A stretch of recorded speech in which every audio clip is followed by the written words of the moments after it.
Hi, and welcome to Female Entrepreneurs Magazine, your go to platform for ambitious women who are ready to take the business world by storm. I'm your host, Angel France, and each week we'll dive into the latest strategies, stories, and success secrets from the most inspiring female entrepreneurs around the world. Welcome to the Real Female Entrepreneurs. Today's guest is an incredible #1 best-selling author, speaker, and book coach who has been featured on CBS, NBC, and Fox News. With over 9 years of expertise, Janine helps authors achieve best-selling status, and all of you who are writing books need that, and secure national media coverage through her celebrated Book Publishing Academy. Again, another thing we all need to know about. A domestic violence survivor and advocate, she inspires resilience and hope. Help me welcome the unstoppable Janine Henderson. Welcome, Janine. I'm so excited to have you. Hi, thank you so much for having me. Yeah. Oh my God. So where exactly do you live around? If you don't mind me asking, I I like am, knowing where my people are from. yes, I'm in the Phoenix, Arizona area, and it's Oh, hot here. hot. Well, I'm outside of the New Orleans area, and I can tell you right now, we're a little hot, but we're more springy, but we're supposed to be getting down into the 30s again. Go figure. Yeah. So yeah, Crazy weather these days. So, Janine, exactly.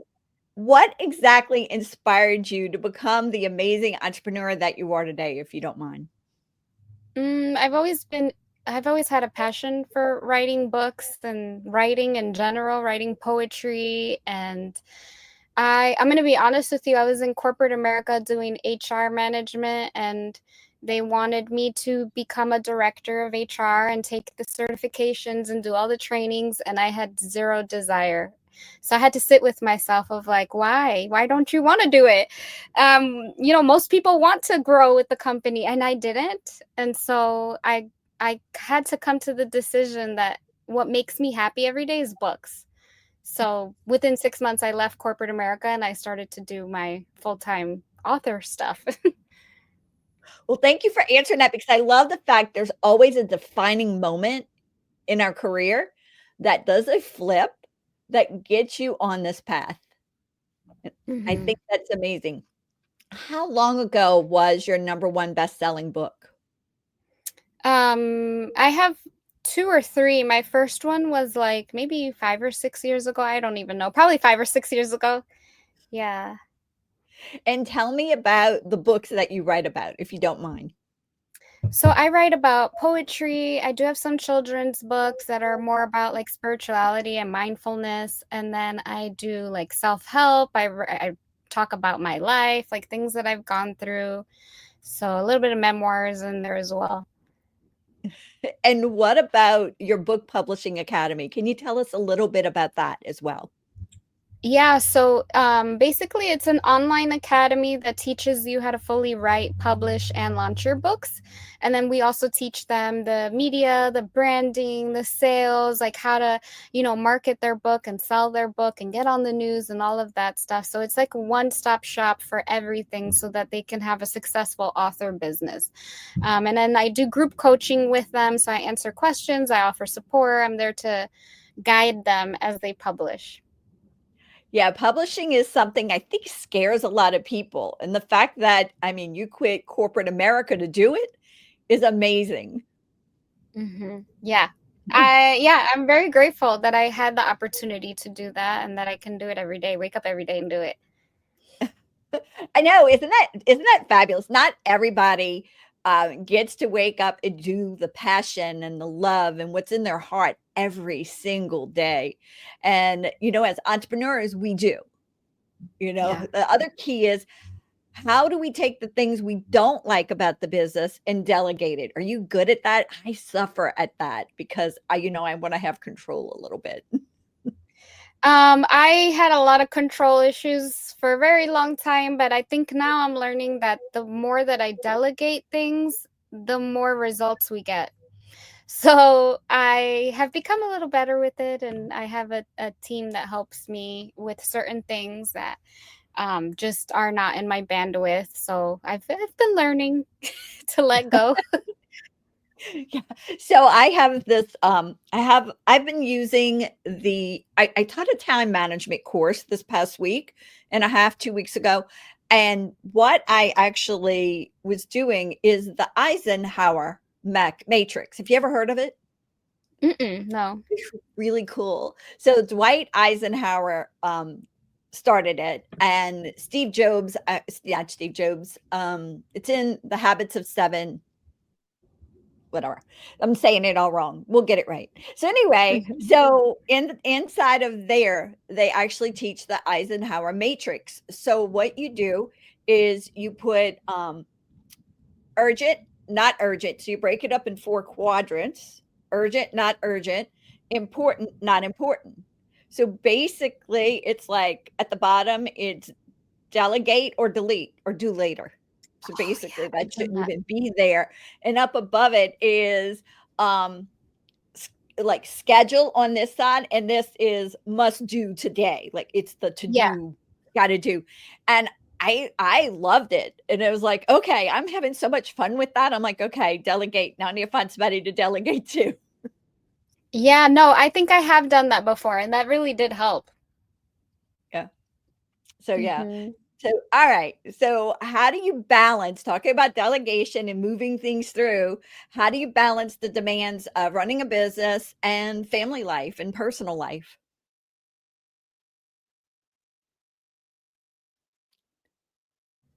Oh, sorry. My son's a little older now, so he is working and he goes to school full time and has soccer and he goes to concerts. So he's pretty busy. So I actually have a lot of time on my hands right now to work on my business and hobbies and things like that. When he was younger, I would have to find ways to make it all happen. I would have to go pick him up, drop him off. We do split parenting, and so the dynamic was a little different. But now that he's older and he can drive himself too, it makes all the difference. So I'm very grateful. I do have a little bit more time right now to work on my business. And do you time block, or do you balance, or do you just get up and you start working, or do you have a Oh no, schedule? I time block. I have my calendar is full and color coded, and then I have to-do lists, and then I have like a second to-do list. So I think I do a little bit of everything, but I have a very structured like day. Like I know exactly what I'm doing, what I need to accomplish, what I need to delegate, and then yeah. Yeah, so I found the most amazing to-do list too, just so you know, because I used to like have index cards everywhere and they were crazy.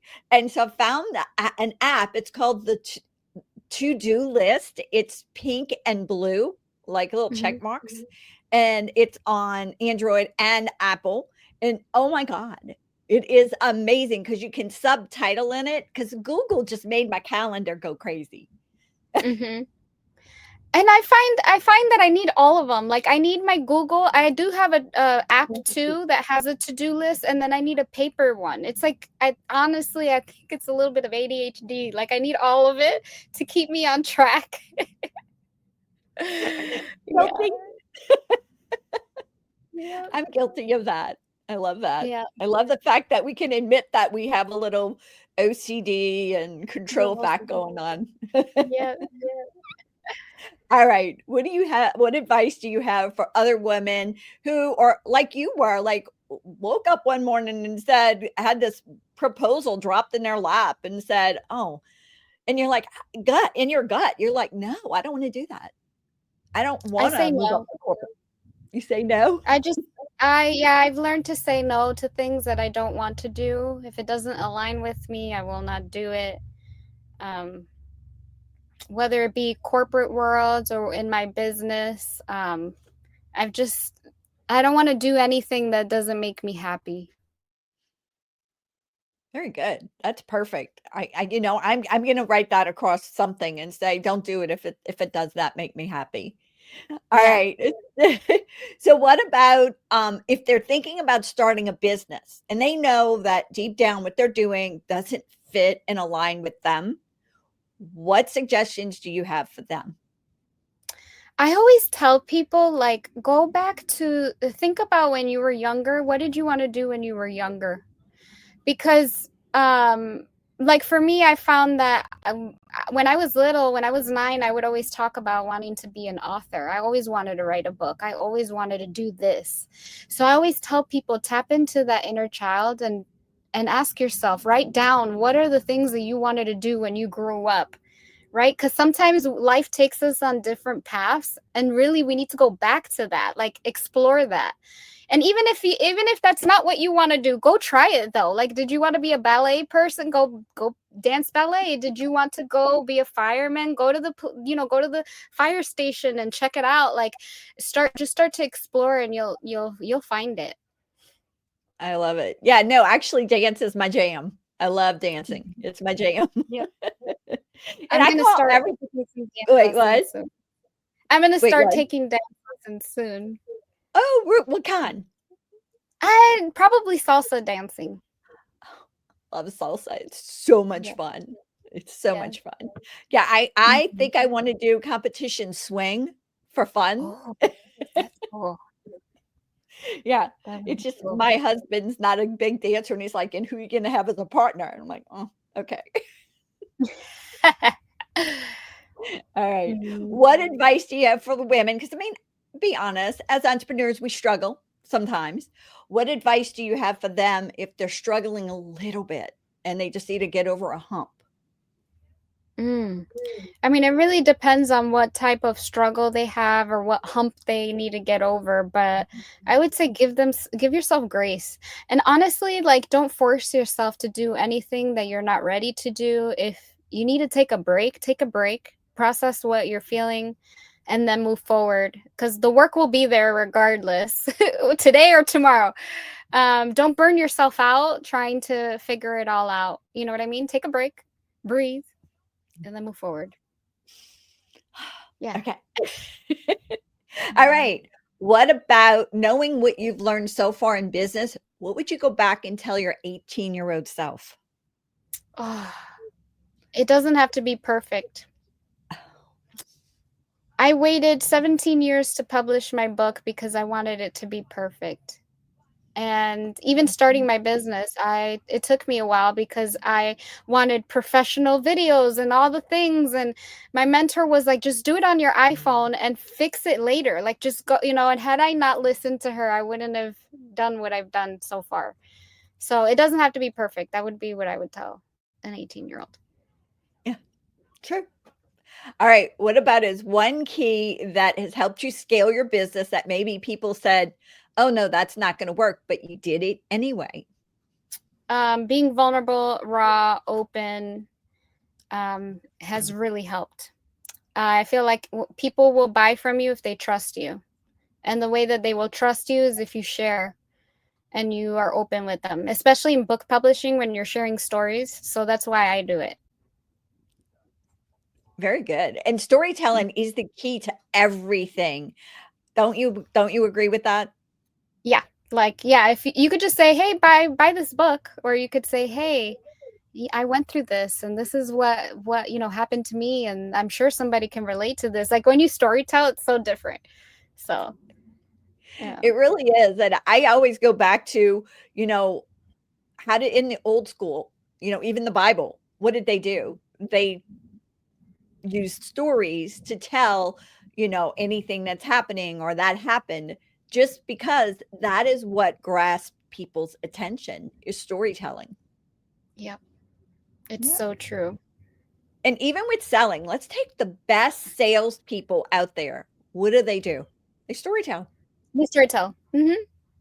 What about your teachers that you would go back in their classroom today, even in grammar school? They were storytelling. Yeah. Every time. Yep. All right. Can you share any future plans or goals that you have for your business or personally? Yes. So I've always had a vision of going into the prison systems and helping incarcerated people to publish their books. and we're going to get the opportunity to do that this year. So I'm super excited. It's been on the vision board for like 3 years. So yeah. Oh my God, they have amazing stories too. Oh yeah. Yeah. So It's yeah, not I'm all what excited. you think about. I mean, because I mean, the same thing that happened to you could happen to somebody else, but they took a different road. Yeah. And they transform in there too. A lot of them do. So yeah, so I'm excited. Oh my God, that is gonna be so amazing. So it's Yeah. gonna be in your local area that you're going to do this in? Yeah, we're starting here and then we'll see what happens after that. Yeah. Oh, it's gonna transform. I mean, you're just gonna be able to go around the whole world probably and do that. That is gonna be amazing. Yeah, that's the goal. All right. If you had a superpower for just one day, 24 hours, what would it be? Mm, to fly. To fly. And when you flew, what would you do? I don't know. I like birds. So I think I would want to just hang out with them all day. Yeah, I I like think it's birds really too. cool. I used to Yeah. I used to have a kitchen and it was nothing but birds all around the top of them. Yeah, I love like they just sing and it's so beautiful and they're free. So It's that mhm. freedom, huh? Mhm. It's that freedom they have. All right. Yep. What's one fact about you that not a lot of people know about? Are you willing to share? I think people know, I don't know. I was gonna say classic rock. People look at me and they're like, "You like?" I am obsessed with classic rock. I love '80s music, anything rock. Lenny Kravitz, Journey, all of it. So yeah. I would not have expected that. See, yeah, and a lot of people tell me that they're like you, and like I'll go to rock, like '80s rock concerts, and I'm like the youngest one there, and people are like, "What are you doing here?" I know all the songs. So I just saw something that Billy Joel and Stevie Nicks are Yeah, coming to New Orleans to for a duo, I think. yeah, yeah. I saw Billy Joel live. He's amazing. He's a great entertainer. He is. Yeah, you're gonna like it if you go. Yeah. I probably won't go. I'm not a big concert girl. And everybody's like, "You're not a concert girl?" I'm like, "No, but you like to have fun." Yeah. All right. Um, What is a favorite book you have or books? One of my favorites is A Happy Pocket Full of Money, and it talks about the energy of money and the energy of attracting abundance in your life. I would say that's one of my favorites that I've read a couple times. Yeah. Do you mind sharing your books that you have? Yeah, so let's see. I don't have them here, but Feathers in the Sky, it's a children's book. I have The Soul in Me Sees the Soul in You, which is a children's book. I also have Calling Forth the Waves, which is my most recent one. Yeah, I have like 9 books. I have a lot of books. I love that. That's perfect. Mhm. That is Mhm. perfect. All right, what about a favorite song since we already know you're a rock star? What are some of your favorite songs? Mm. My favorites, I have a lot, but I would say my favorite is obviously "Don't Stop Believing" by Journey. All of the Journey songs are my favorite. Yeah. That is cute. All right, what Mhm. about a quote? Do you have a favorite quote or a few? My favorite quote is, "If you don't ask, the answer is always no." Ooh, Because a lot of times we're afraid to even ask, and because we're afraid that someone's going to say no or they're not going to want to do what you want to do. And it's like, well, if you never ask, it'll always be no. So you might as well ask, take a chance. asking is the key. And who Yeah. knows if they say no, oh well, Yeah. no big deal. What does no Yeah. mean, really? Let's take no and break it down. It says not right now. Not right That's now. what no Yeah. That's what means. I learned in sales is no just means not right now. So just ask later. Ask it later. Who cares? I don't care if it's Yeah. 10 minutes later. Think of yourself as like a 2 or 3-year-old. They are relentless. Oh, yeah. Yeah. They're gonna break you at some point. Yeah. They get what they want eventually. So, All right. How do you stay motivated? Honestly, I don't even think I need that. Like, I think I just wake up every morning excited about what I'm doing, that I don't need like a extra motivation to get me going. Does that make sense? Like, I'm just in full alignment of what I'm supposed to be doing. The fact that you are doing what you were called to do and that it's your passion and you know what you're going to do the next day because you're organized just makes it all just click.